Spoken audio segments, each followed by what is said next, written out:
Welcome to Confessions of a Parent Coach. I'm Coach, a mother of four, and potty talker, Ann Kaplan. This is the podcast where I confess something from my own parenting and coaching life, teach a lesson around it, and answer your questions. Even we parenting experts are far from perfect, and the real magic happens when we get down with all that imperfection. We get into the gritty side of parenting here, so earbud up and dive in. Hey, everybody. Welcome into another extremely special episode of the podcast. I'm so excited to be here again with you this week. And it's special because I'm here with my daughter, Gigi. Gigi, say hi. Hi. I'm so excited. We're going to be talking this week about what it's like when your kid knows their Enneagram type. So what it's like as a parent when your kid knows their type and what it's like as a kid to know your type.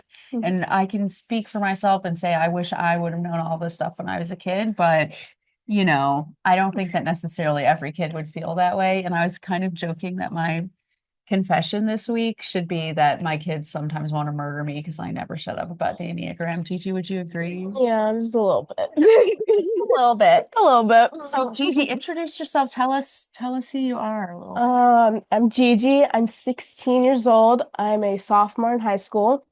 I'm the third child and the only girl. Uh-huh. And I'm a type 4.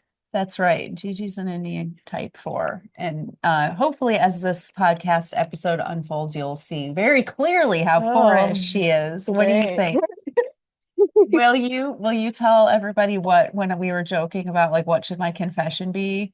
What was the suggestion that you It was said? you should just confess how amazing I am. Yes. There you go. That's a little, would you agree that that's like a four-ish? Yes. Yeah. Okay. So instead of me telling everyone what a four is, because I'm not a four, the only person who knows what it's like to be a four is a four. Mhm. Tell us who you are in the context of your Enneagram type. I'm kind of like, it can get lonely because the feeling of not being understood, like no matter what you no matter if the person even lived the exact experience that you're telling them about, they don't like They they just still, don't understand. yeah.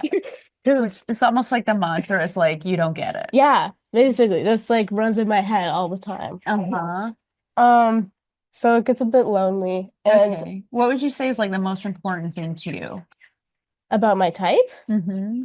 Or just like in your personality, like the thing that you're always striving for, or you being unique or yeah. being like different from everyone Yeah. around me. I remember when we were talking about this, the first word that came to my head was like memorable. I have to do memorable. Memorable. That's good. I just these birds back here just reminded me. I forgot to tell everybody we're recording this on spring break, so we're like we're in our vacation rental in Hawaii, which I Very mean, nice. not too shabby, right? But if you hear tropical birds in the background, that's why we're like on vacay together. Oh, sorry. Was that like a nerd alert word Just for a little mom to bit. say? Just a Okay. little bit.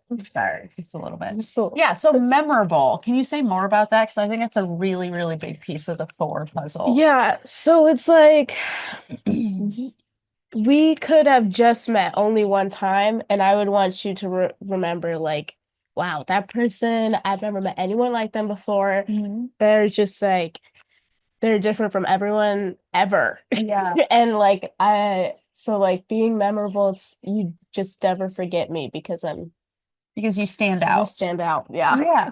Yeah. And so a lot, and other words that I've heard fours use before is authentic, unique, like you said, standing out, special. Yeah. How's that oh, your face just lit up. How's that special? Well, because growing up, Dad always used to tell me, he's like, you're smart, special, and loved. And special was always like, yeah. That's the most important one. And I was like, screw being loved.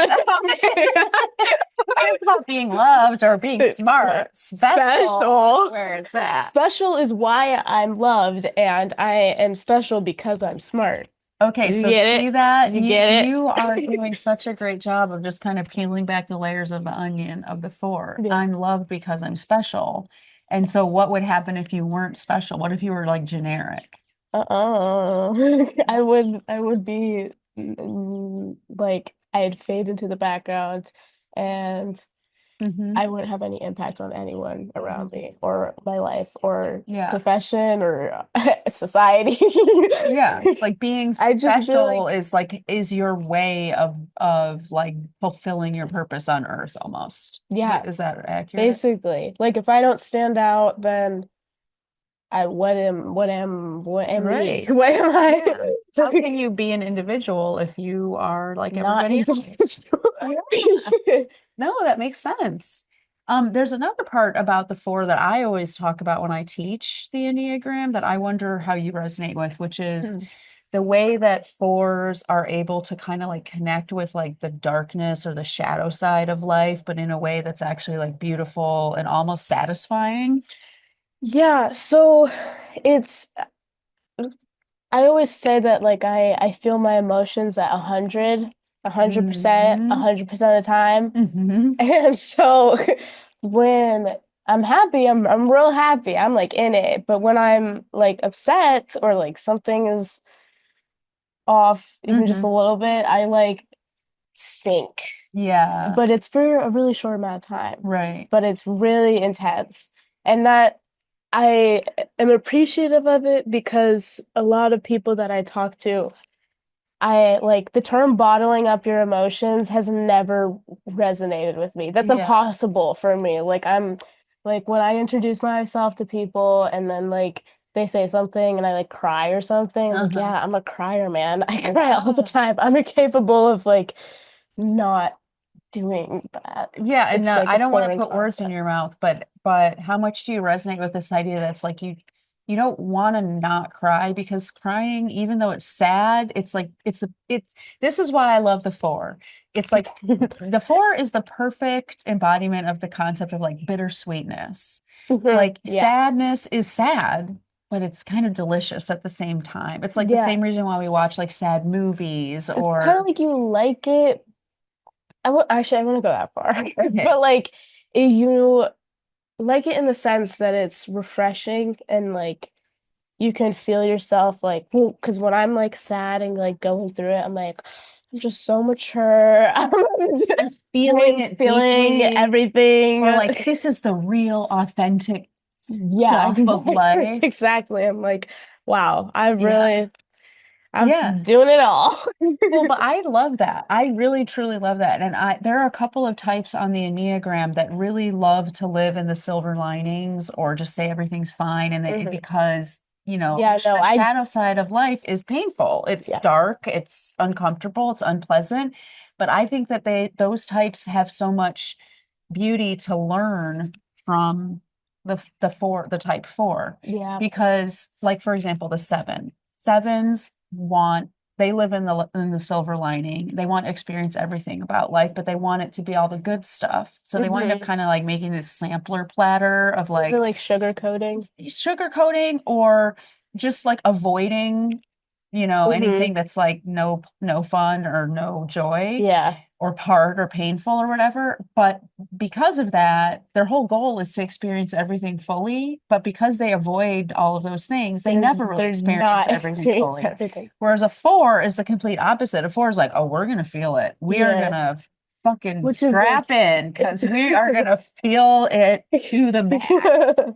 And because of that, I would say fours maybe, oh, I just thought of this. I don't know if I am 100% know if I believe this or not, but I think you could make the argument anyway that fours are the type of the Enneagram that experience life most fully. I think in some ways, yeah.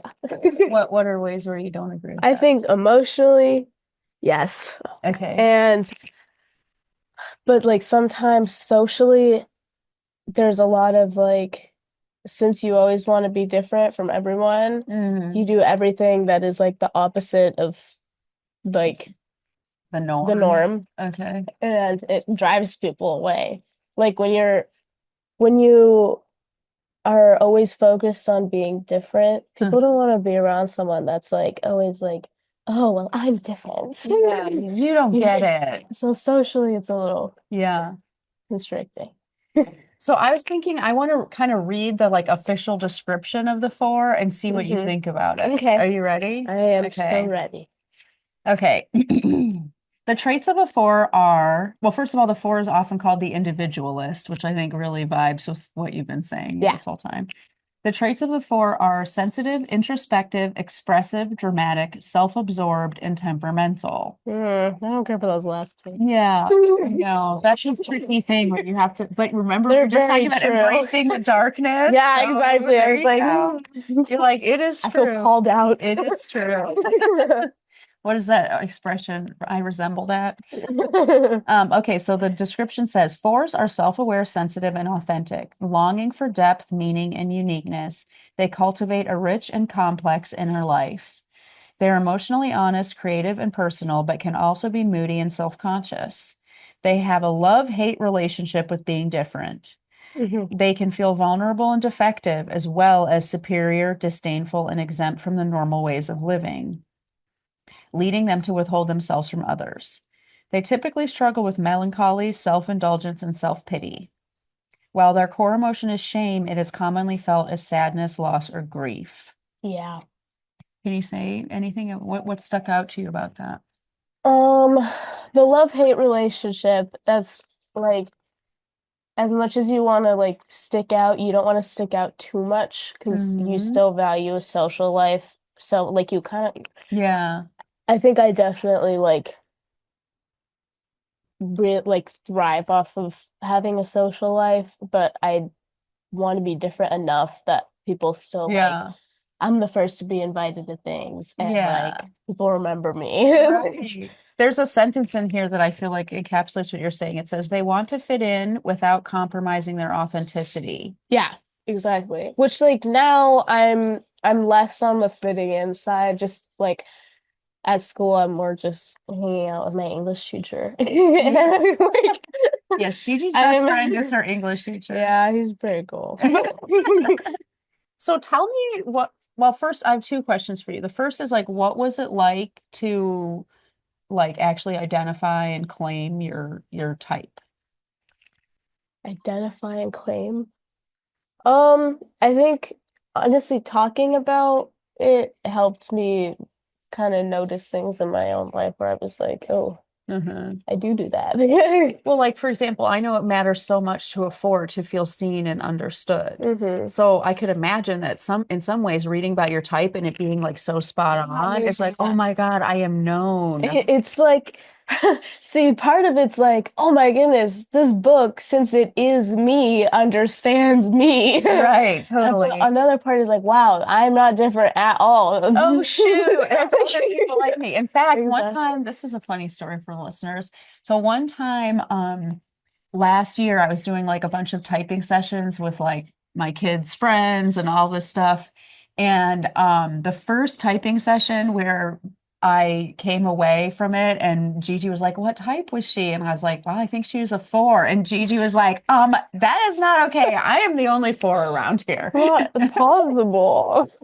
I'm the only four in the family. Yeah, My English teacher's a four. you're like Probably from your why we get perspective, the along. Enneagram should say 1, 2, 3, Gigi, 5, 6, 7, 8, 9. Yeah. Yeah. 1, 2, 3, Gigi.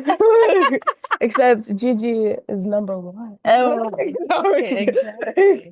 Okay, so it was so to get back to what you were saying about like it was kind of it helped you identify those things in yourself like in the Yeah. moment when they were actually happening. Yeah. It's like after, like, when you joke about it and like say things like, obviously, all of what we're talking about when we're talking about the Enneagram or my type is like, I'm just joking and saying I'm the best and unique and Hmm. whatever, but like that I do actually very much think that. Yeah, So yeah. like in being able to say things that I was thinking, but don't really like get to say to people Yeah. often because Okay, so people it kind of don't, almost gave you permission yeah. to like own it even more, what's Cause going on yeah, inside of because you. people don't like if you go out and hang out with your friends, you're like, I just really want to be different from everyone. They're Yeah. kind of like, interesting. Yeah, exactly.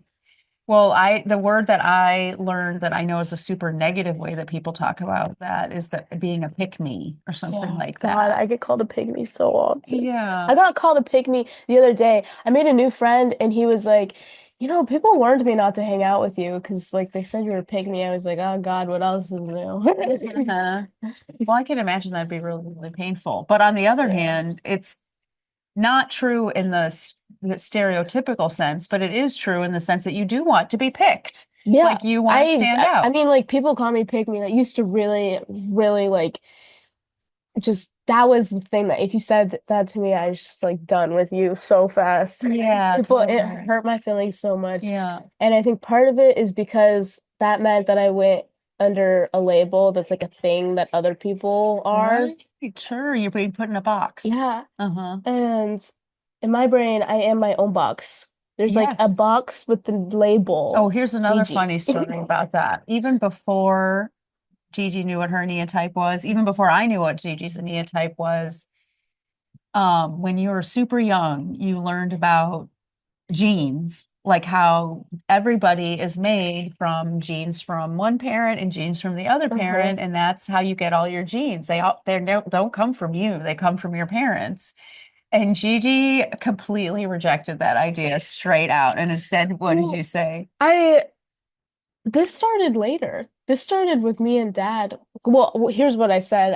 I make my own jeans. Yeah, I you're made them like, myself. these are not your genes; they are my genes. I thought that started when I was in the car with dad and I was like feeling real good about myself. And I Uh-huh. was like, oh my God, like I forgot what it was, but like look at my hair or something like that. Like it looks so good. He's like, huh, I wonder Oh who yeah, gave you you're welcome. that. You got that from me or Exactly. And something I like was like, that. I got that for myself. Exactly. I can completely see from being a four, like why someone saying, "Oh, you're like that because I gave that to you." That's actually Yeah, me in no. you, If you're not you taking, in you. you cannot take credit for any part about me ever or No. anything I do. That's why, like, Yeah. ever since I was little, I've hated people copying me. And that expression, copying is just Oh the yes. greatest form of flattery. If you Do say you that, remember when you were I'm just do you done. remember when you were in fourth grade? And when Gigi was in fourth grade, we lived in Oh my Spain. God, yes, I already know. You know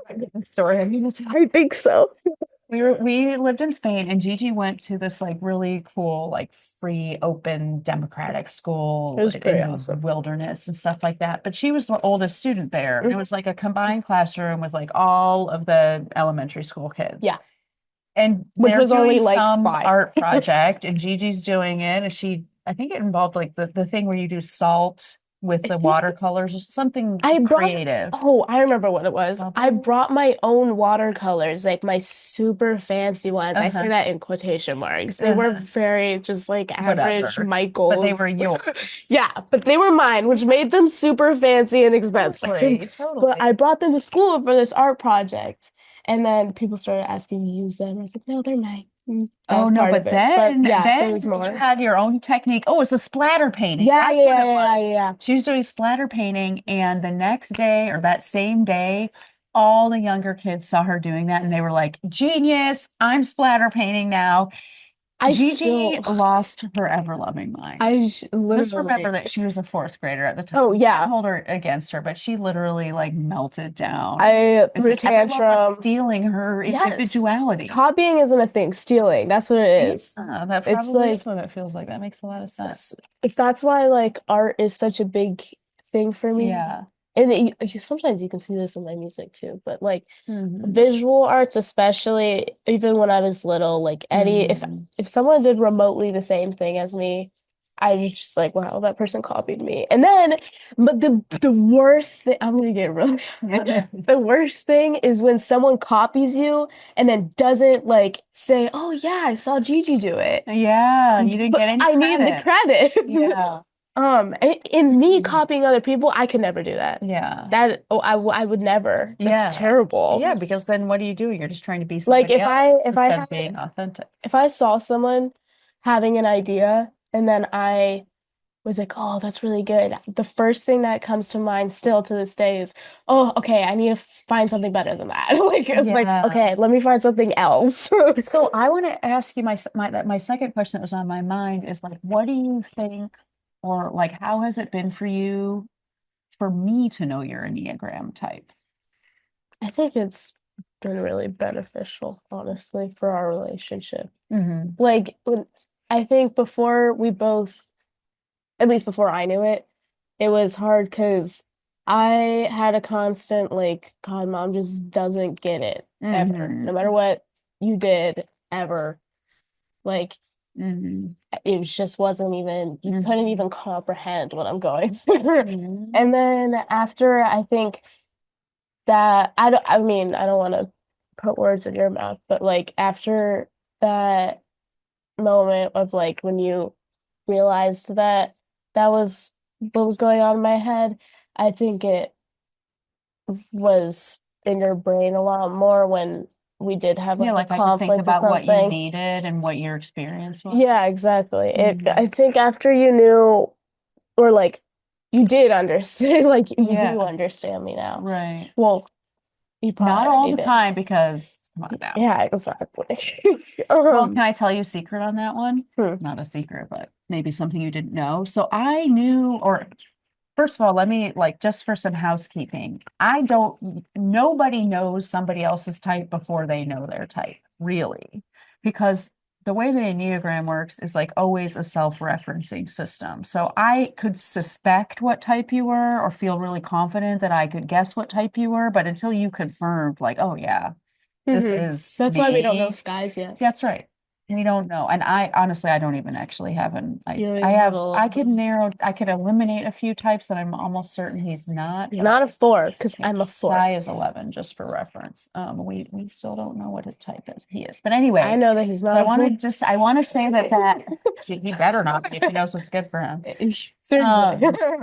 So I just want to do that little bit of housekeeping to say, like, well, I didn't know it, but I felt it or I suspected it or whatever.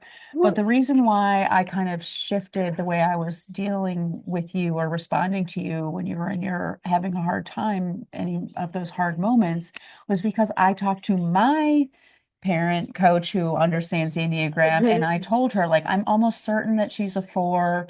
And, she's like, it was when you were in middle school, Oh especially. God, that was the I dark would days. I would come to my sessions and I would be like, I pick her up from school and it's just like a 20-minute long drive home that's just all like everything that sucks about everything. Yeah. And Or anytime that silence, or I was mad that we didn't get coffee. yeah, something. But anytime I would be like, well, I'm sure that your teacher doesn't hate you, or like, well, you say that these people hate you and you have no friends, but how about these other people? Like anytime that I tried to like cheer you up or show you like an alternative way to look at it It or didn't feel whatever, like cheering up. no, It you felt just like, being invalidated. yeah.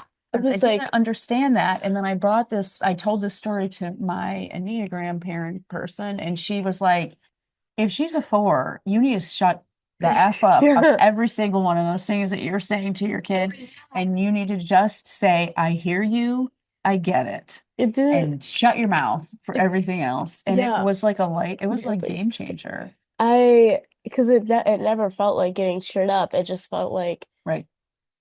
just not listening and Yeah. just like not believing me, basically. Yeah. Yeah, totally. Yeah. And the thing And then I about felt like I had to 4s prove it. that I was just going to say that. That's exactly it. That I was Someone like, doesn't oh, validate you, then you'll get a double down. You'll just double down and yeah. prove that what you're And saying then is it sucks because that feeling of needing to like prove that what's happening is happening, it like leads to kind of lying or like over exaggerating yeah, you're like everything. yeah, or like not even looking at any other Yeah. alternative. I remember when I was in middle school, I used to like tell a lot of like white lies to my friends. It was just about like who I was or like things I did or whatever to Right. like again like make myself more But unique probably and there was a stuff. grain And of truth to it. It was just like 10 yeah, it times was just, like 10. times a million. Uh-huh. And then I remember I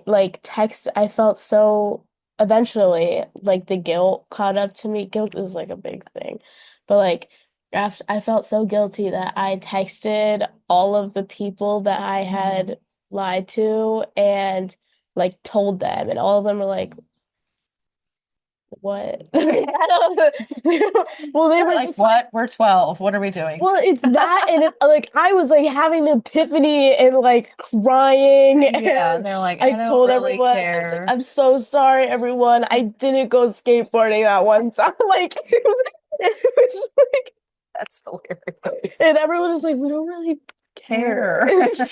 Or like, when you're like being growing up Uh-huh. as like a teenage girl and like Yeah. everyone's talking about like, oh, I got my period, or oh, Yeah. like I went up in a bra size and it's like a big trophy. I was like, I'm actually a double D. Everyone You're like just making stuff up. I was exactly.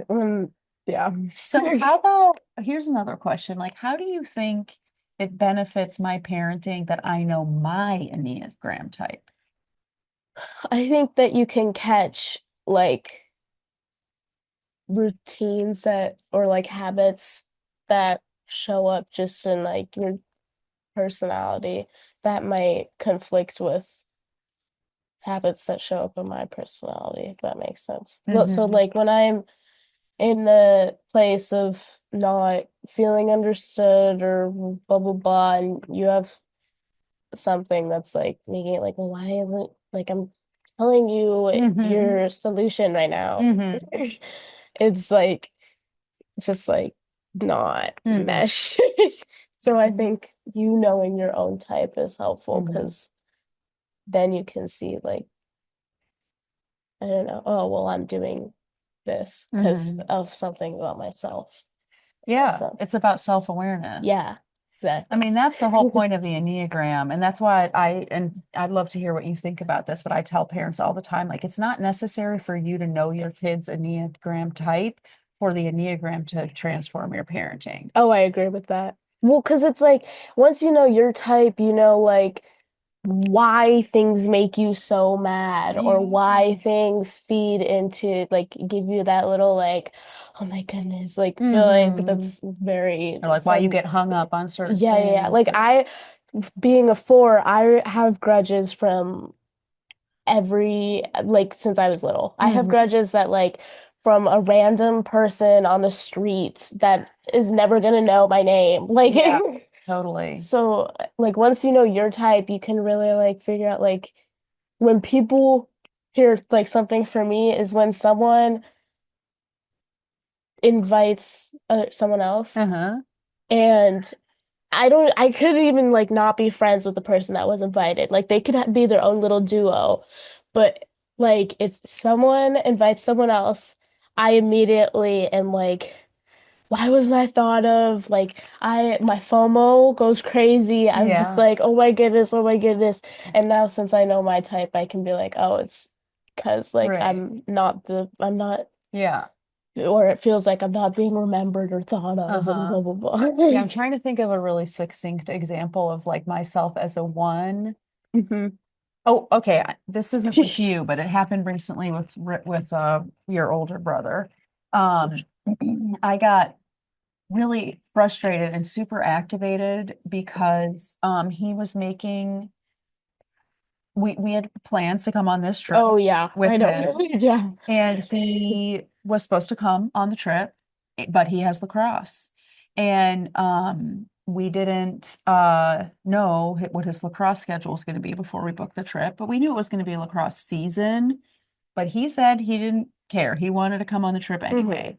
Then it's lacrosse season. It's like 2 weeks before we come on this trip, and he's like, I can't go. I have Senior night, yeah, blah it's blah senior blah. night. There's 3 games that week. I can't go, blah, blah, blah. And I Hmm. got really, really upset and reactive with him. And I took a minute, but I realized the reason why I was so reactive is because he put me in a position where it's impossible to know if I'm doing the right thing.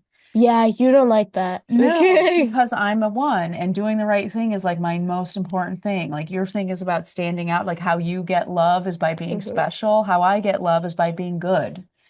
And if I am in a situation where no matter what I choose, I'm bad, like I'm bad if I don't cancel my trip so that I'm there for my son on his senior night where the parents are supposed to be Hmm. there and like reading speeches to their kids. Hmm. Or if I let him not come on the trip, And and I'm we go bad to the without him, people. then I'm being bad because I'm not holding a boundary with him, and I'm a bad mom.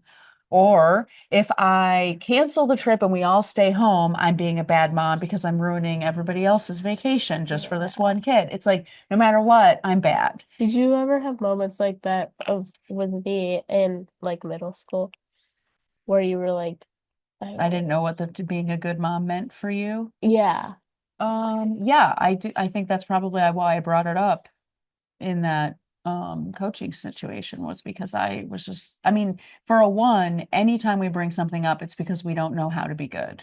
And being good is the most important thing, but we're confused about what good means in that situation.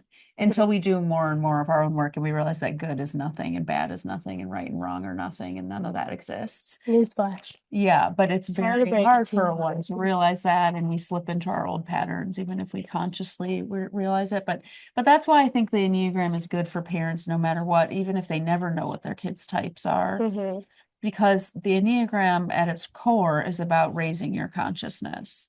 And the more elevated your consciousness is, the higher your energy is, the more integrated you are, the more healthy you are in yourself, the more that you can respond to your children appropriately, even if you don't fully understand why they're doing what they're doing or whatever. Last question, and then we'll wrap it up. Actually, I have another one after this. Okay. Second to last question. The penultimate question. How does you knowing my type help you? I think it just like how you knowing my type helps you understand me knowing your type helps you understand like your habits and thought process, if that makes sense, without like, I don't know, I can put myself in your shoes. Well, try to. But honestly, I don't think I know your type as well as you know mine. Well, that makes sense. This is a job to know all the types. Yeah. To spend hours and hours every I day usually, studying. when I'm learning about types, I learn like the gist. Like, Yeah. you know what I mean? I'm like, Although I will say, like when I hear you talk about your type or my type, I rarely hear you miss the mark at all. really? Oh yeah, definitely. It's because I'm Well, we amazing. were at the beach. We were at the beach yesterday, and Gigi's like, "Don't worry, my mom's not going to be having any fun while we're at the beach."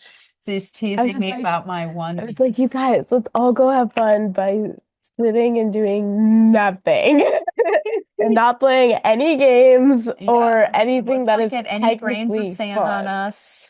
Tut tut. Oh, I don't like sand either. Well, that's for different reasons, but yeah. Sometimes I have like things about myself that I think about where I'm like, I wonder if it fits into, if there's like a thing about the four that it fits into. It's like I have parts of my, oh, actually, I just answered my own question. Oh, let's hear There, it. I love that. I love when that happens. I was gonna ask like if staying like on top of it and like, see, I'm very focused in my on my grades. That's a really big thing for me. And also like um staying organized and stuff like that. But then I was like, when a healthy four tends to a one, right? Yeah. Yeah. See, look at you know way more than you're giving yourself credit to. But also, we've talked about this before, like even when you're going into your one in terms of being on top of things and being I'm organized, still very messy. it's still to serve your purpose of being special. Yes, It's it not is. like you've taken Like on my my grades. purpose of being good. No, my grades, I'm so focused on my grades because there is a best in the grades, and the best is an A. And if I don't get an A, then I am Totally. average. B stands for average. C stands for generic. Yeah. C stands for below average. And so on. And A stands for amazing. That's A stands for Gigi. Yeah. A stands for Gigi.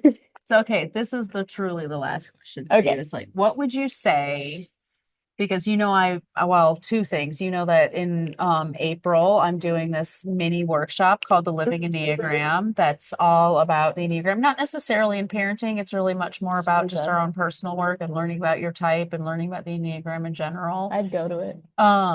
So, and then also I do my big retreat every year in the fall, which we also weave the Enneagram plus a bunch of other modalities into that retreat. So what would you say to someone listening to this podcast who's either thinking about coming to the mini retreat or to the big retreat in the fall, or maybe just undertaking Enneagram coaching with me or whatever? Like, what would you say to those people? It's pretty life changing. I'm not gonna lie. It's like even if you don't choose to act on any of these tendencies that you notice, you still notice them. Like Hmm. it's like, even if you don't want to change yourself or whatever, or anything like that, you can still know, Hmm. you can still like understand yourself. Right. I feel like It's like the people, self-awareness part is the most important piece yeah, almost. I agree with that Hmm. statement. Yeah. Like, I feel like people a lot of times clump in understanding and Hmm. acting. That's true. Yeah. Well, I think especially when we're not in our sort of awakeness, like in terms of like raised consciousness, we're so reactive that thought and action almost get blended together and Yeah, just like really reactive all the seriously. time. Especially when like in times when like I notice myself being like, wow, this is really pissing me off because Hmm. I just like no one is getting it right now. Right. It's like even in times like that, I can catch myself being like, this sucks because no one gets, I'll even say out loud, like, you don't get it. Hmm. Like, and that once I'm able to like, I like hear myself say it, I'm like, oh, Oh, that thing's happening. yeah, exactly. I'm like, Awesome. hmm. Well, Gigi, I just really want to thank you so much for coming on here. I felt it was kind of courageous to take the stage, although I know that it still maybe feeds into your, getting some Yeah, a little spotlight, bit. but still, act of courage nonetheless, for sure. Yeah, And I'm I not good at mean, public speaking. I could talk about the Enneagram for the rest of my life, but we will stop there. Okay. Thank you everybody for listening. And Gigi hopefully sold you on come to the Do it. Living Enneagram. You get to see our house if you Yes, come to our the house. little one. That's true. And you And get to see our other house if you come to the big one. that's right. No matter what you do, you get to. I'm truly your host in every sense of the word. That's what I say on the website for the retreat. So April 26th, the Living Enneagram is the name of the mini retreat, and you can find that easily bit.ly/living enneagram. And the big retreat is super easy. Just go to my website and /fall retreat. And if you are interested in just doing one-on-one Enneagram work or finding out what your type is or any of that stuff, you can always set up a consultation with me on my website. And all those links will be in the show notes. Have a great day, everybody, and I'll talk to you again next time. Bye. Bye. The episode is over, but there's more waiting for you. You can grab my free workbook, Getting Kids to Listen the First Time, that walks you through the fundamental principles I teach all of my clients and applies them to this very universal parenting challenge. So if you're sick of repeating yourself all day long or just want to learn more about my style, you'll definitely want to go to bit.ly/kids who listen. And if you're ready to work with me, let's meet. Set up a free call at bit.ly/Kaplan call, and let's create an action plan that gets you exactly where you want to go. And of course, links to all this goodness are in the show notes. Thanks for joining, and I'll see you next time.